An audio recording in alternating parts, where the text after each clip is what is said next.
নমস্কার বন্ধুরা, আমি এখন চলে আসছি আত্রাই নদীর ধারে। আমি এখন আপনাদের দেখাবো যে মটরশুঁটি আমরা কিভাবে লাগাই এবং তার গাছ কি ধরনের। এগুলো সব মটরশুঁটি দেখতে পাচ্ছে। এগুলো সব মটরশুঁটি হচ্ছে লাগানো হয়েছে। এখনো ছোট ছোট গাছ, বড় হয়নি গাছগুলি। চলো তোমাদের দেখায় মটরশুঁটি গাছ কি ধরনের হয়।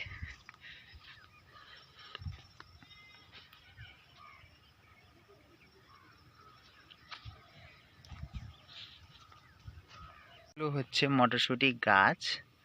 এই যে এটা হচ্ছে ছোট গাছ এখনো, এগুলো হচ্ছে ফুল এসেছে এবং ফল এসেছে।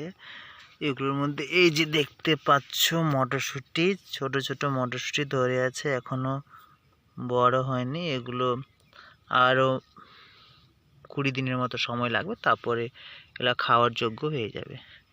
দেখতে পাচ্ছ এগুলো সব মটরশুঁটি লাগানো হয়েছে। যাত্রী নদী।